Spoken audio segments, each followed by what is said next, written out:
Hey everybody, Masaki here. Welcome back to another episode of Shining Force.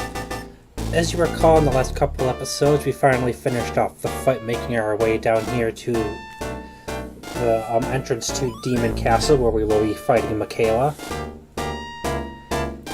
And if you're wondering why we're going to be heading into Demon Castle instead of continuing on to Prompt, it's because she had promptly told us that the Sword of Light was inside of the castle here, and to try to take it from her if we felt so inclined.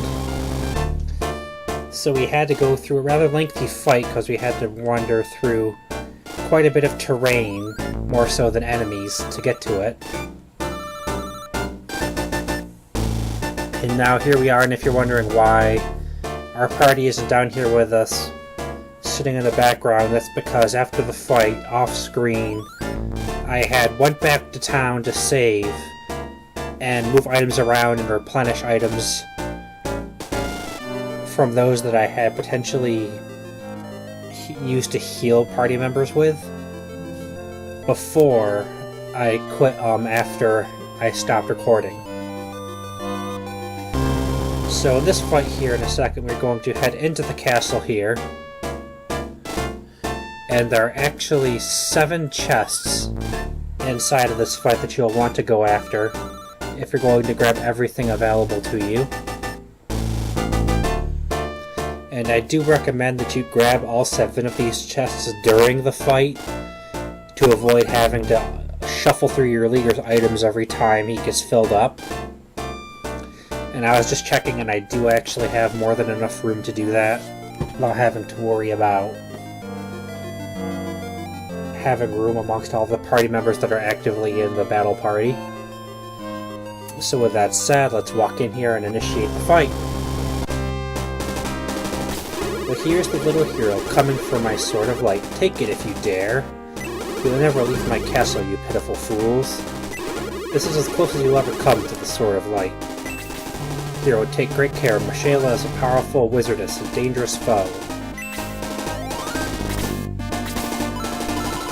Okay, so as you can see here off the start, we have 2 balconies heading up here at the start, 3 gargoyles off the balcony to the left here,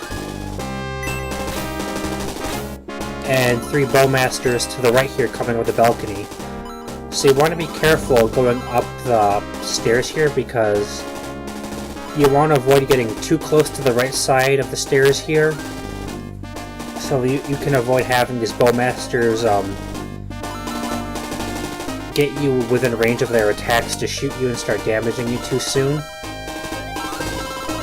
Now, as I said, there are 7 chests throughout this entire fight, so to make it easier, I actually have them labeled 1 through 7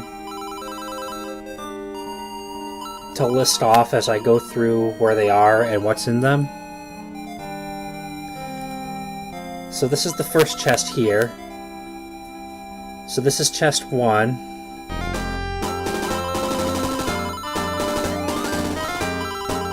And this is chest 2. And chest 3, sorry. So to reiterate, chest 1 is right here. And this is chest 2 and 3.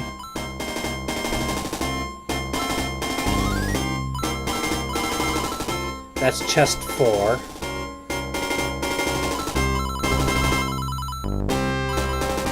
And then this is 5 and 6. And this chest right up here by her throne is chest 7. And this is the key chest of this whole battle here. This is the chest that contains the Sword of Light, by the way. Alright, so now as I said,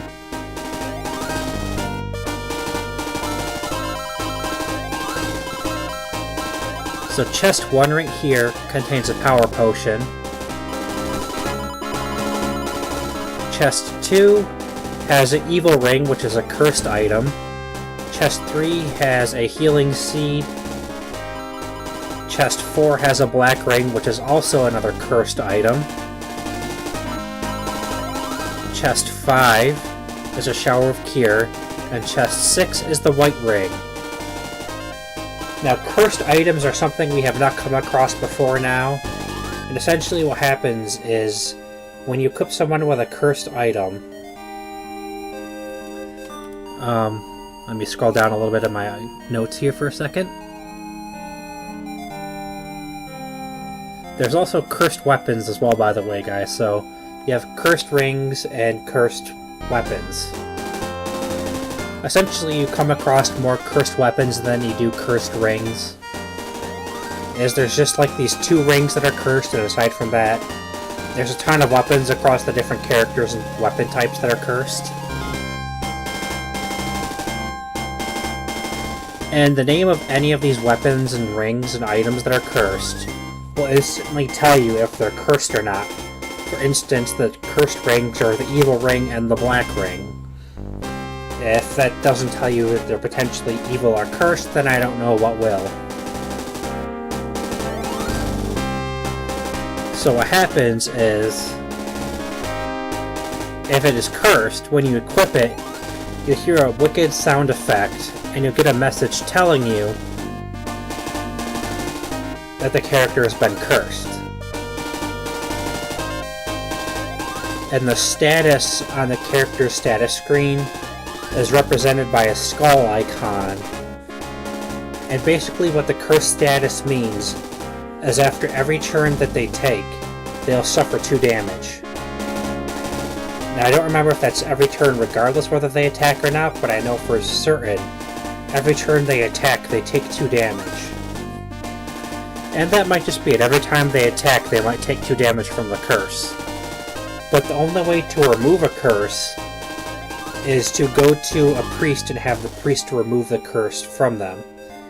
But essentially that also unequips the weapon. So you have to decide whether you're okay dealing with the curse and having to potentially heal them more often, or whether you just not have to worry about them taking the damage from the curse at all. Because as I just said, once you actually remove the curse, you remove the item from their equipment too. Now it's not removed from their items, it's just unequipped. Okay, so with that said, sorry to drag that on for about 10 minutes.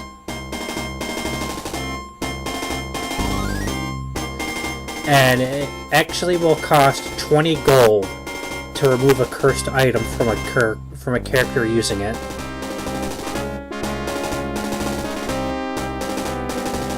Alright, so we're starting here with Tau, and essentially, like I said, you kind of want to move up more along the left side of the path here in these stairs to avoid being within range of the bow rider's attacks. And you're going to have to deal with these gargoyles attacking you right away, so be cautious of that. Let me scroll down a little bit more.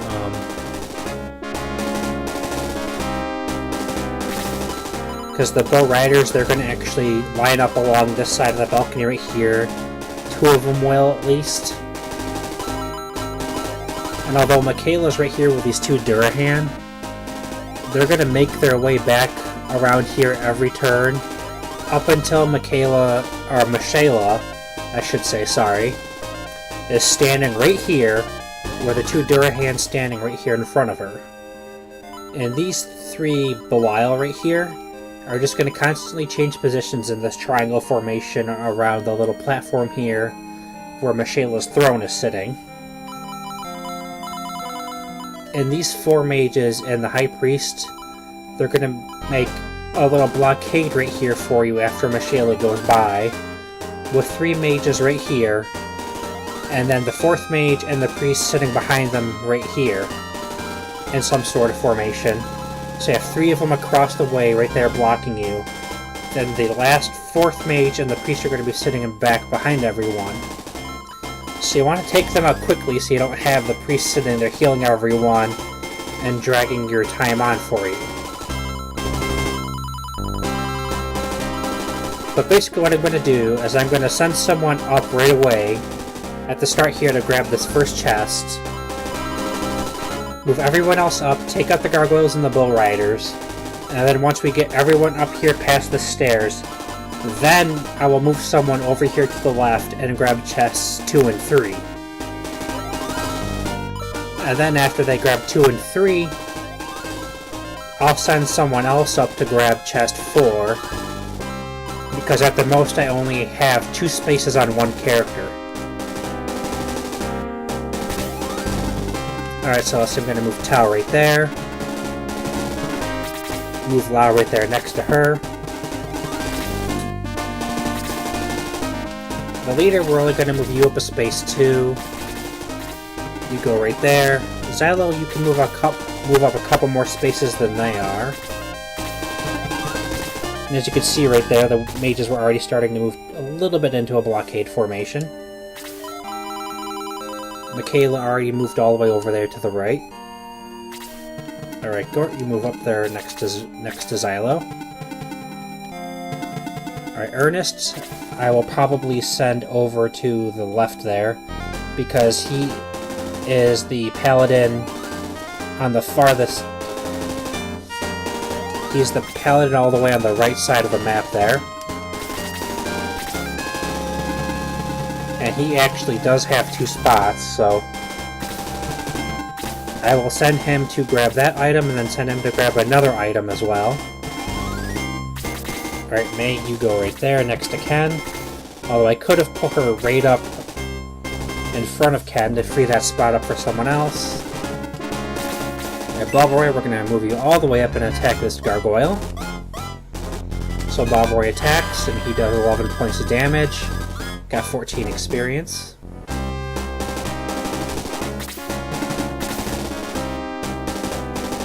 Alright, Ernest, you're going to move all the way over here as far as you can go at the moment. Chris, you're going to move up right there. That gargoyle is going to try to muddle Balroy on us. Oh, darn it.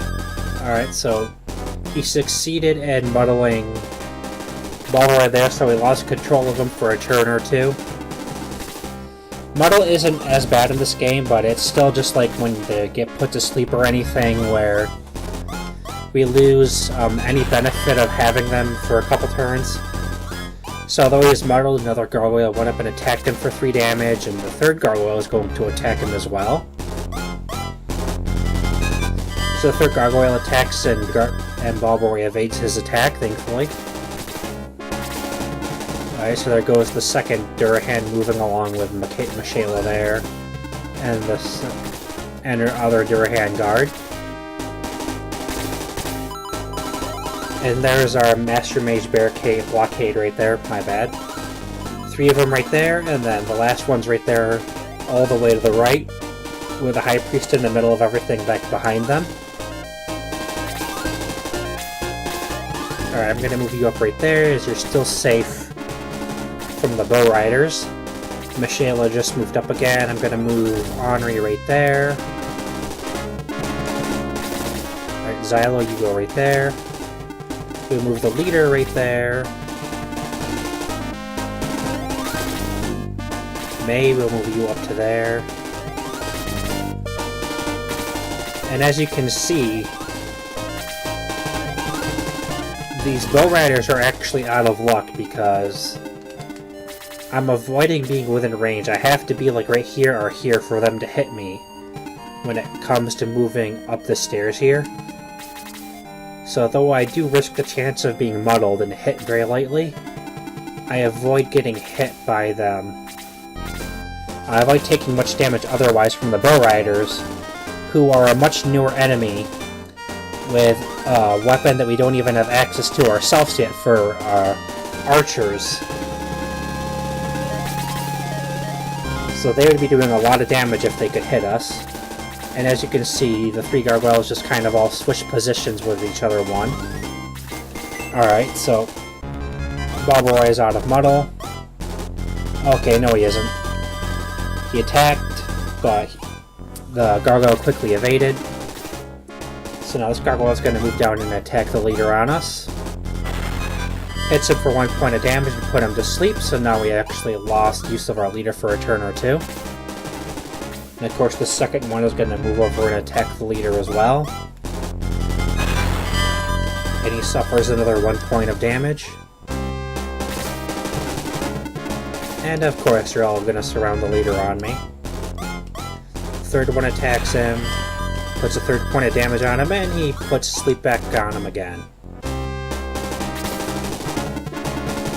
Now, I was expecting the Bull Riders to move up outside of the balcony and attack my party at this point, so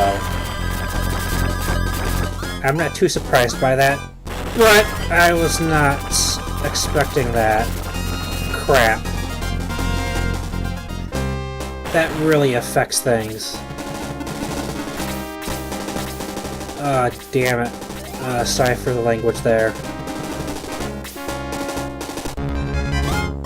I'm really hoping now.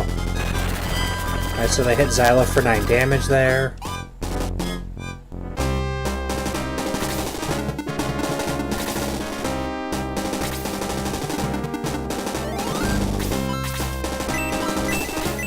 That dirty Bull Rider just attacked Ken twice and killed him.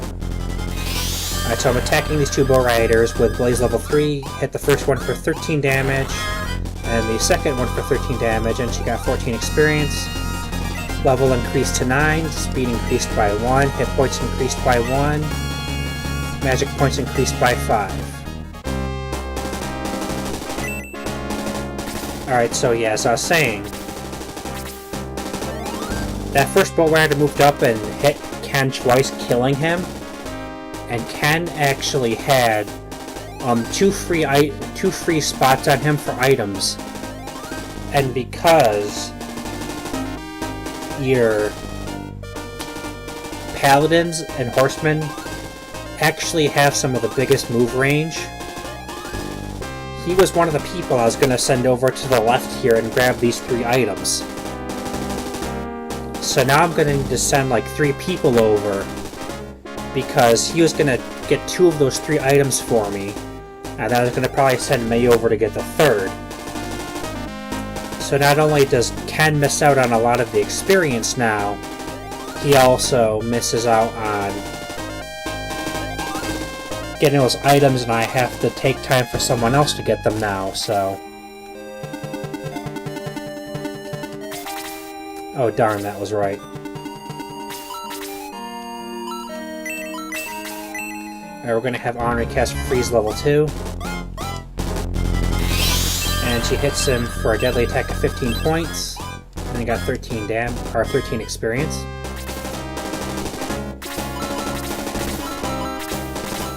Alright, why I said darn that was right was because...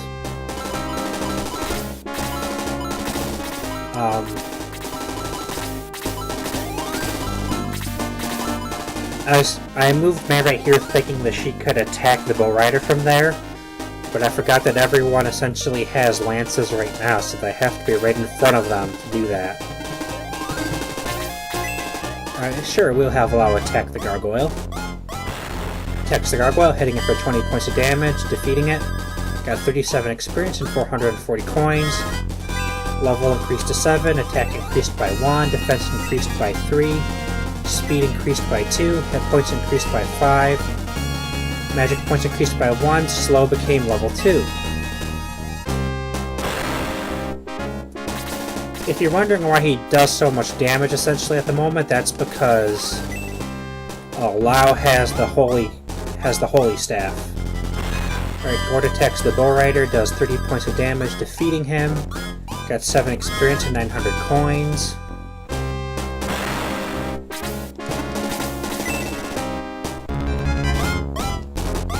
Xylo attacked the other one, hits him for 25 points of damage, defeating the Bull Rider. Got 7 experience and 900 coins.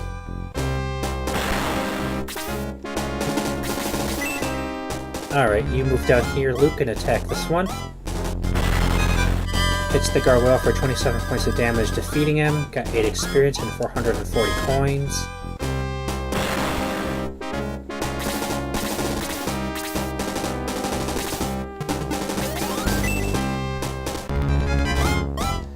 Bulber would try to attack this Gargoyle, and he misses because he's still muddled.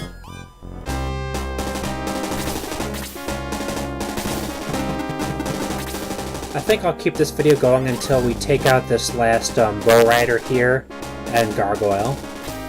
As I've Ernest search the chest, he discovers the power potion. And now I'll move him back up to rejoin everyone else.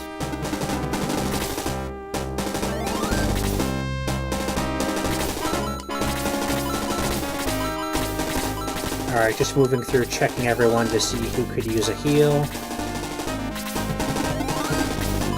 Alright, I'll move Chris up and have her heal Xylo here for a little bit of experience and help keep him towards top health here.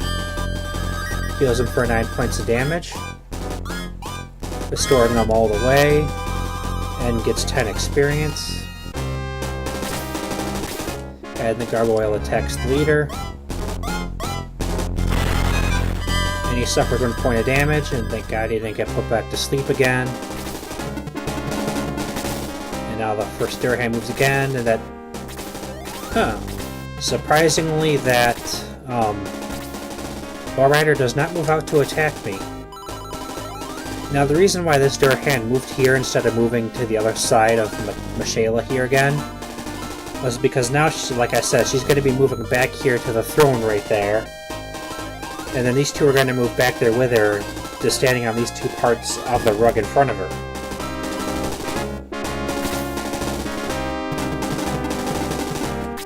Let's move Tao right there. We'll move our other healer right there. Henri, you just leveled up, so we're not going to move you out. Actually, Xylo, you have 1 spot, so I will move you over here to grab one of these 3 items. Yay, the sleep spell finally wore off, but we still can't use them at the moment.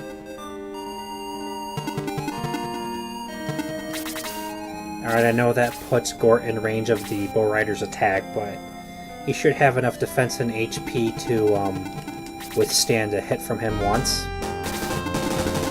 So now we start moving Ernest back down to rejoin everyone.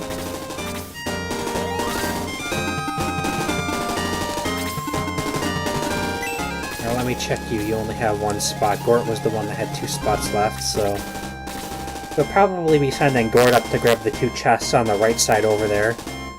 Chests 5 and 6.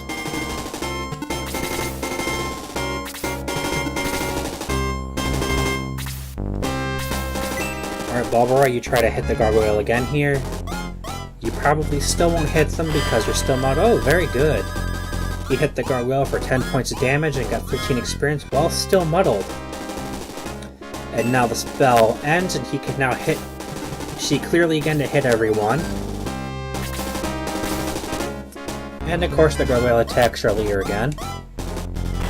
Please don't put him to sleep on me again. Thank you so much.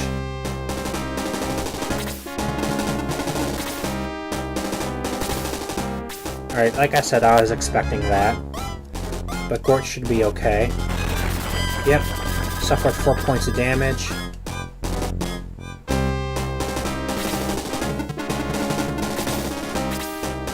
And the 2 Durhans move back there with Mishaela yet again. Gonna keep the healers and the casters out of the way there from having the Bow Rider potentially move out and attack them. Alright. For giving you such a hard time there, let's have our leader finish off the gargoyle there. He hit him for 26 damage defeating him. Got 14 experience and 440 coins.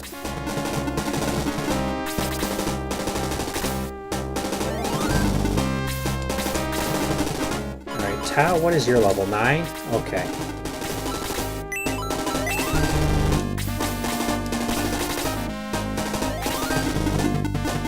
Alright, you move up there with Xylo to grab that chest. And basically, what I'm going to do is, after I take out this Bow Rider, I'm going to wait for those 2 to grab those 3 chests, and then after they grab those 3 chests, as I'm working Ernest back around to regroup with everyone, I'll be waiting also for those 3 to regroup and then move everyone over to the right to continue with the fight.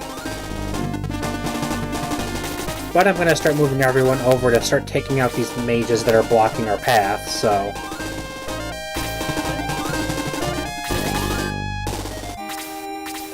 So that's what's going to happen here. While we're moving everyone forward, well, we're moving to regroup Ernest back with everyone, and moving those two over there too. Alright, so Gort attacks him with a deadly attack of 58 points of damage, defeating the Bow Rider, got 12 experience. 900 coins, level increased to 10, attack increased by 2, speed increased by 1, hit points increased by 3.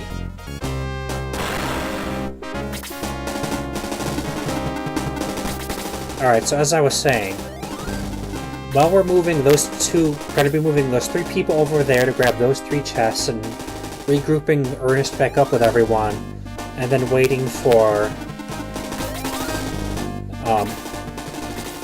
them to regroup back afterwards. I'm still going to be moving everyone more to the right side of the field here to advance towards this next group of enemies. So still be advancing some. Alright, so we are actually at 26 minutes, which is a bit longer than I was actually hoping it would take to get those last couple guys taken out. So I know Xylo is within range to open chests 2 and 3 here. But we will tackle that in the next video where we open chests 2 and 3 here on the left side with Xylo and May. So in the next video, everybody, where we continue this and regroup, hopefully get Ernest regrouped with everyone else, get these 2 chests open, potentially get the 4th chest opened, and then start tackling the blockade of mages with the 1 High Priest there on the right side. I'll see you all in the next video. Remember, so until then, I'll remember to subscribe, like, and leave a comment below if you want. So goodbye.